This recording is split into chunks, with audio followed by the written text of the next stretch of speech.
Imagine being trapped in a steel cage no bigger than a parking space, where your only company is silence, for years. Welcome to Corcoran State Prison's SHU, Solitary Confinement's Silent Reign. In this video, we'll peel back the Iron Curtain on what really happens behind those walls, the abuse, the deprivation, and the human cost. If you care about prison justice, hit subscribe now and ring that bell, because this story demands to be heard. Corcoran State Prison, officially California State Prison, Corcoran, CSPCOR, was built in the heart of California's Central Valley on land that was once the vast, dried bed of Tulare Lake. Sage Knowledge +2 Wikipedia +2 The prison opened its gates in 1988, a response to the overcrowding crisis of the 1980s. Corcoran's State-Prison.org officials designed it not just for maximum security inmates but also with multiple housing levels, Level 1, Level 3, Level 4, plus administrative segregation units and a security housing unit, SHU. Sage Knowledge +2 CDCR.ca Gov +2. From its inception, Corcoran bore the weight of stark contradictions. On paper, it was a high-security facility meant to house the state's most dangerous men. In reality, it would soon become notorious for violence, for alleged conspiracies among prison staff, and for a sprawling, punishing system of isolation. By the early 1990s, whispers began to spread of what would later be called gladiator fights, alleged orchestrated violence, where rival prisoners were pitted against each other in staged fights by guards. Wikipedia investigative journalists and human rights advocates would later compile testimonies that inside Corcoran's walls, these weren't just sporadic brawls, there was a more sinister pattern. PrisonLegalNews.org +2 Wikipedia +2. It wasn't just prisoner-on-prisoner violence. Between 1989 and 1995, at least 50 inmates in the SHU were shot by guards, 7 of them died. PrisonLegalNews.org These weren't isolated anomalies, there were allegations that shots were fired in cases where no immediate threat justified lethal force. Wikipedia +2 PrisonLegalNews.org +2. In one of the first major investigations, 60 Minutes spotlighted Corcoran's alarming death toll and internal dysfunction. Wikipedia Despite the scale and severity of the incidents, a sweeping institutional conspiracy was officially denied. The Department of Corrections' own investigation concluded there was no widespread staff misconduct, even as public outcry grew. Wikipedia. Over the years, lawsuits piled up. By the late 1990s, the state of California paid multi-million-dollar settlements for civil rights violations at Corcoran, including $2.2 million for one inmate left paralyzed after a shooting, and hundreds of thousands more for other wrongful deaths. Wikipedia +2 Corcoranstateprison.org +2. And yet, the most chilling reputation Corcoran would earn was that of its security housing unit, SHU, a place where isolation wasn't just a condition, but a punishment, and for many, a mental crucible. To truly understand Corcoran's SHU is to confront what solitary confinement means, not just physically, but psychologically. The security housing unit is the prison's most restrictive area. CDCR.ca Gov +1 According to a Los Angeles Times report from 2013, the so-called Yard 4 SHU inmates consisted of large metal cages, some shared, but many occupied alone. Los Angeles Times guards insisted solitary was a misnomer. But inmates were blunt. "You're living in cages, dog cages," one lifer in Corcoran's SHU said. Los Angeles Times. Some did have cellmates, some could talk to prisoners in adjacent cages. There were small televisions in a few cells. Los Angeles Times But these concessions felt negligible in the face of the emotional and mental toll. One inmate described the effects succinctly: "You get depressed, you become frustrated, you start to act out." Los Angeles Times. Medical neglect was rife. Reports from prisoners in SHU accuse the prison system of deliberate indifference to their health. San Francisco Bay View one man, insulin-dependent diabetic, said his neuropathy, nerve pain, was being ignored, even though his condition was life-threatening. San Francisco Bay View Then there were the bureaucratic nightmares, tough grievance procedures, retaliation, legal materials kept out of reach. Static.prisonpolicy.org +1. The California Prison Focus, CPF, carried out investigations between 2002 and 2004. PrisonLegalNews.org+1 Their report documented consistent patterns of excessive force by guards, not just in SHU, but across the prison, but particularly acute in the most controlled units. Static.prisonpolicy.org. Gang validation, a label given by prison administrators that often sealed an inmate's fate. Validated gang members were frequently sent to solitary, sometimes for life. PrisonLegalNews.org. Medical neglect, as mentioned. Limited access to legal materials, making it difficult for inmates to advocate for themselves. Static.prisonpolicy.org. Retaliation and harassment by staff whenever inmates tried to speak out. PrisonLegalNews.org. Flawed grievance systems, inmate complaints often went nowhere, trapped in bureaucratic loops. Static.prisonpolicy.org.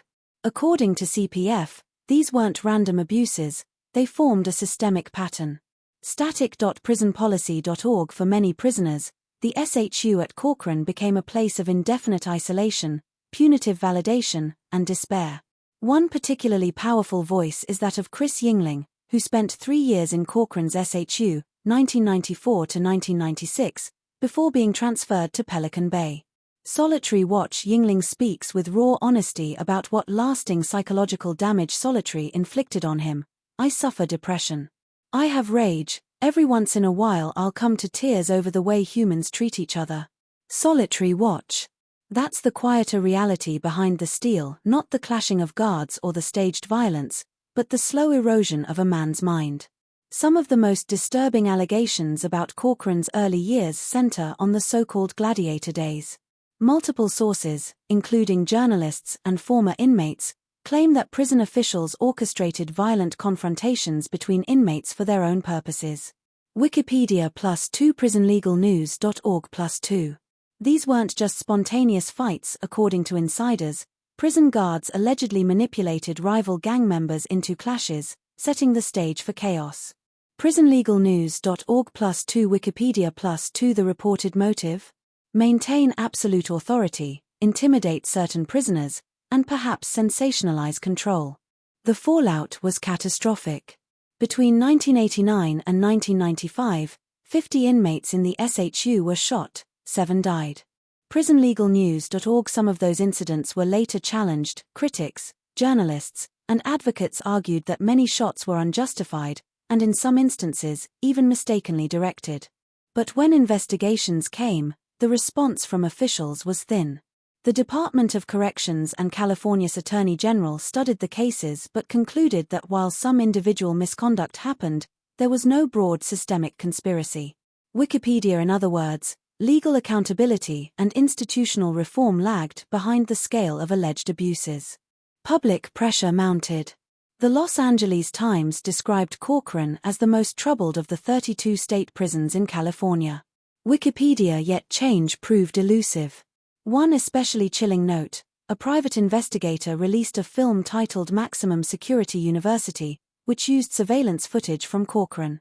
It allegedly showed inmates being shot by guards during violent fights or staged events. Wikipedia +1. Even after these revelations, a 2000 trial ended with 8 prison guards acquitted of civil rights violations tied to the Gladiator fights. Wikipedia The verdict sent shockwaves. For many, it was a signal that the system would protect itself, even in the face of damning allegations.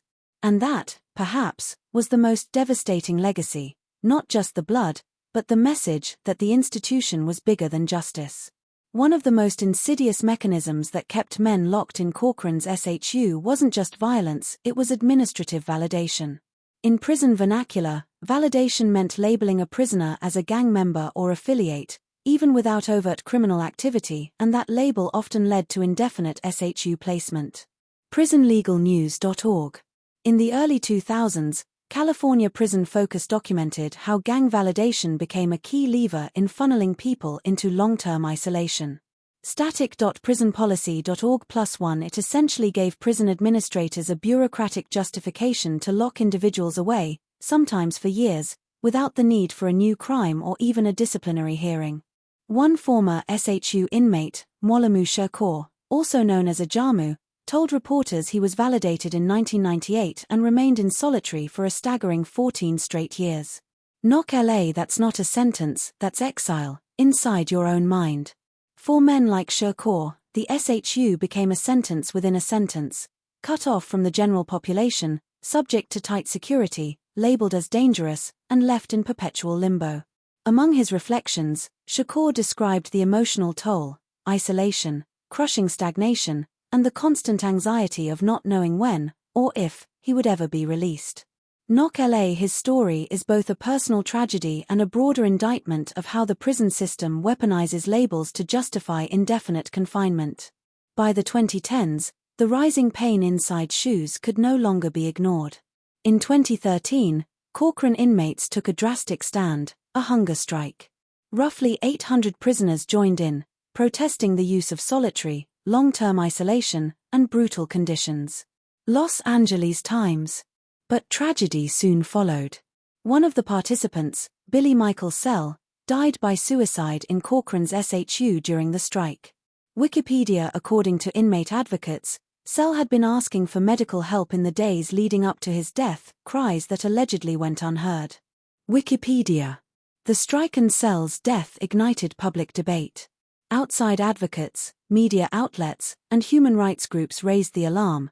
This wasn't just protest, it was a cry for survival. Yet prison officials continued to defend the unit. For them, the SHU was not punishment but protection, a tool for managing the worst of the worst. But for many inside, it was anything but protective. Solitary confinement is often framed as a security necessity. But what happens when you subject a human mind to months, even years, of extreme isolation? Voices like Chris Yingling, who spent 3 years in Corcoran's SHU, offer painful clarity. Solitary watch. He has spoken candidly about depression, rage, trauma, and the lasting emotional scars. Parts of my mind did not survive, he told Solitary Watch. Solitary Watch. These aren't rare anecdotes. Across the SHU, prisoners developed insomnia, perceptual distortions, anxiety, and even psychosis. Read it for some, isolation created a world where reality blurred, and the self became unfamiliar. Beyond mental health, there's the issue of medical neglect. Inmates with chronic conditions like diabetes, hypertension, neuropathy reported that their suffering was minimized or ignored by prison medical staff. San Francisco Bay View. Some were told that their pain was behavioral, not medical.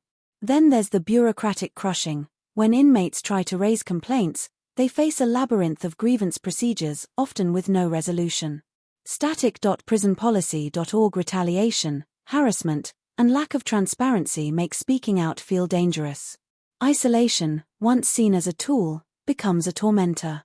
In this place, time stretches, the body remains, but the mind fractures. Despite the horror stories, accountability at Corcoran has been shockingly limited. Remember the 8 guards who were tried for organizing gladiator fights?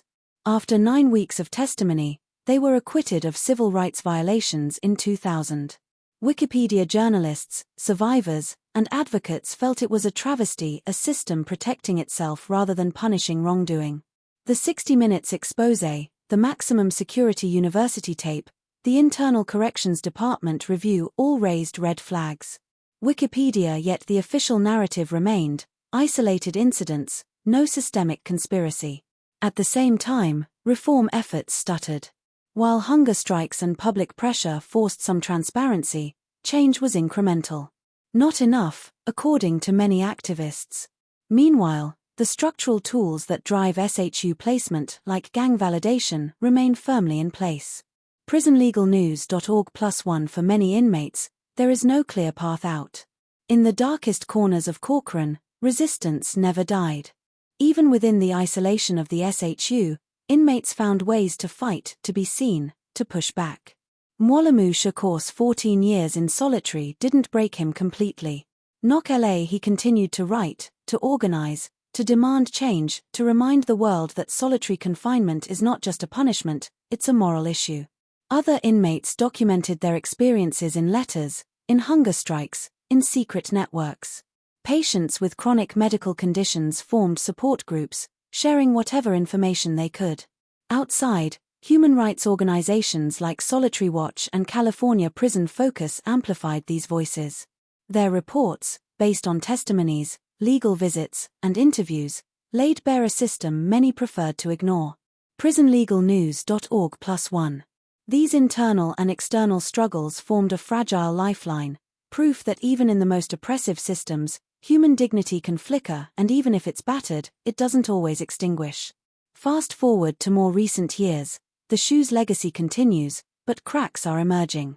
In 2013, the hunger strike and cell's death marked a turning point. Wikipedia media attention intensified, public pressure mounted, and conversations about reform gained traction. In 2013, prison officials even opened parts of the SHU to reporters, letting them see the metal cages under the brutal sun.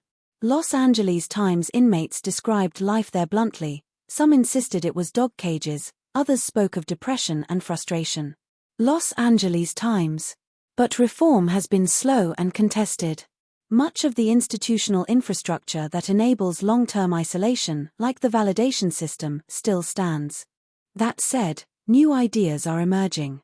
One recent development, as of this year, is the use of virtual reality, VR, in California prisons, including Corcoran, to mitigate the psychological harms of isolation. The Guardian nonprofit groups have introduced immersive VR programs, daydream-like escapes from the concrete, which early reports suggest could reduce infractions and even reshape how we think about solitary. The Guardian. It's too early to call this a revolution. But maybe it's a sign that even places built for punishment can sometimes be pushed toward healing. We now circle back to what matters most, the men inside Corcoran SHU. Not just their stories, but their suffering. Take Chris Yingling again. After 3 years in Corcoran's SHU, he was transferred, but the damage stayed. "My mind did not survive," he said. Solitary watch. What follows such isolation isn't just scars, it's identity fracture. Mwalimu Shakur carried his 14 years like a brand. Locked away for gang validation, kept in solitary so long that time itself began to shift. Knock LA to resist, he had to stay mentally active, reading, writing, remembering who he once was, because otherwise, the walls would swallow him. Then there's the sick and the vulnerable, diabetic inmates, hypertensive men, prisoners with nerve damage, many told of being ignored, neglected by the medical system in SHU. San Francisco Bay View. For them, every day was not just a battle for sanity, but a battle for survival. And for all of them, the system often seemed rigged, validation that traps without due process, grievance procedures that go nowhere, retaliation that punishes dissent. Static.prisonpolicy.org+1. Even when they struck, even when they risked everything, they were often met with cold bureaucracy instead of meaningful reform. So, where do we go from here? Corcoran's SHU remains a powerful symbol of cruelty, of resistance, of deep structural failure. Advocates argue for real reform. Eliminate indefinite SHU sentences. Validation and solitary should not be tools for endless punishment without fresh cause. Improve mental health services, ensured access to qualified psychologists, psychiatrists, and trauma-informed care. Transparency and oversight. Independent monitoring of SHU conditions, use of force, and medical care. Alternative programs, more day rooms, educational opportunities, and yes, potentially expanded VR or art therapy to reduce isolation harm. Some of these are already being piloted, but there's a long road ahead. Cultural change in a prison system doesn't happen overnight, especially one as steeped in controversy as Corcoran. Corcoran State Prison's SHU is more than just a building. It's an idea, a physical manifestation of how society thinks about punishment, control, and redemption. For hundreds of men, it was a tomb of silence, for some, a crucible of transformation. Their stories are raw reminders that solitary confinement isn't just a policy issue, it's a human one. As more people learn about Corcoran, hunger strikes, suicides, and innovations like VR, we're forced to ask, what is the purpose of punishment? Is it just to isolate and contain? Or can it, with courage, evolve into something more rehabilitative? If we fail to confront what happened in Corcoran, we risk repeating it elsewhere, not just in California, but in carceral systems around the world.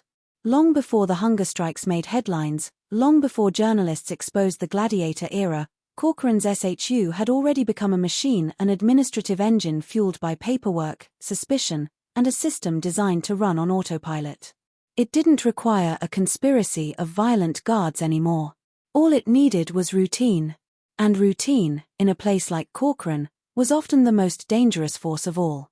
The machine worked like this.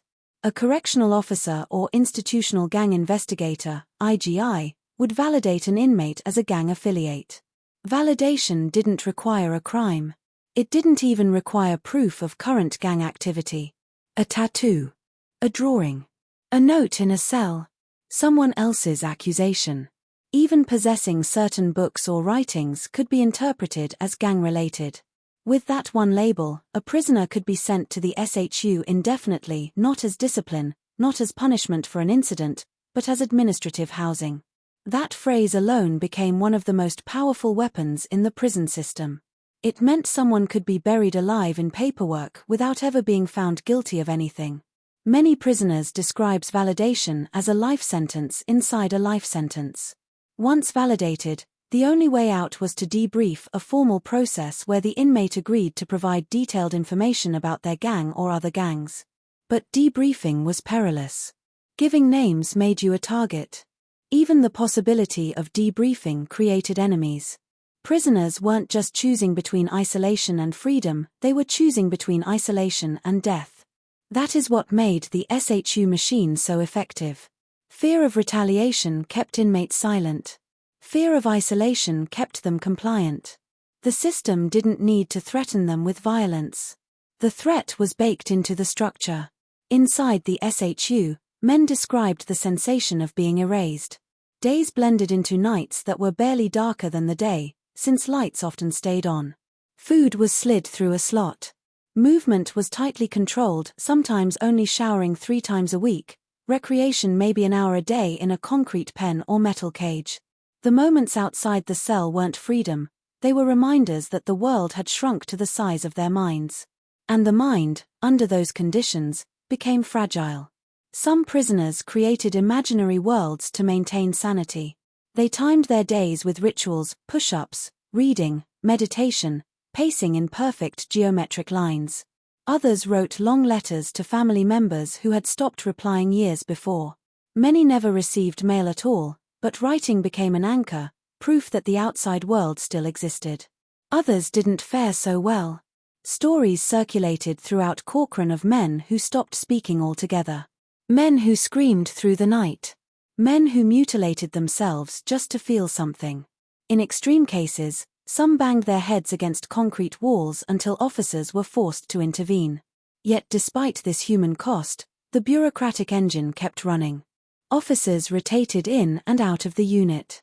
Administrators filed reports. Psychiatrists did quick cell front checks through steel doors, often no more than a few words exchanged.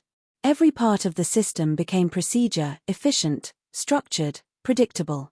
And that predictability is what frightened reformers the most. Because when a machine runs smoothly, people stop questioning what it destroys along the way. Lawyers who gained access through legal mail described inmates with visibly deteriorating mental states, men who had spent years without physical human contact, without meaningful activity, without hope. And each time attorneys raised concerns, the same answers came back. Policies are being followed. Procedures are being followed. Housing is appropriate. That was the power of the SHU machine. It didn't need brutality to function. It just needed structure. Deadly, quiet structure. By the mid-2000s, prisoner advocates realized that the fight wasn't only against individual acts of abuse. It was against the architecture of the system itself, the rules, the validation process, the endless cycle of reviews that almost always ended in continued SHU placement. Corcoran wasn't just a facility. It was a blueprint. A model. And other prisons across California mirrored it, fine-tuned it, expanded it. What made Corcoran different wasn't the bricks or the steel, it was the era when its abuses were exposed. When cameras caught the violence.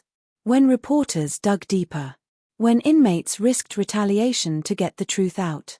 Corcoran became the symbol because it was the first SHU facility that forced the public to look directly at the consequences of extreme isolation. But the machine didn't stop because the public saw it. Machines don't stop because of outrage. They stop because someone changes the wiring or because someone breaks it. The question that remains today is simple. Was Corcoran's SHU reformed, or merely rebranded? And as we continue deeper into the modern era of solitary confinement, the answers only grow more complicated. And that is Corcoran. A place where silence becomes punishment, where time slows to a crawl, and where the human mind becomes the real battleground. If this documentary opened your eyes to a world most people never see, a world hidden behind concrete, steel, and the quiet suffering of solitary confinement, then don't let the story end here. Make sure you hit that like button, subscribe, and turn on notifications so you never miss the next deep dive into America's most dangerous prisons, their secrets, their scandals, and the untold stories buried inside them. Your support helps shine a light into the darkest corners of the justice system, the places where real accountability is long overdue. Until the next one, stay aware, stay curious, and remember, behind every locked door, there's a story waiting to be told.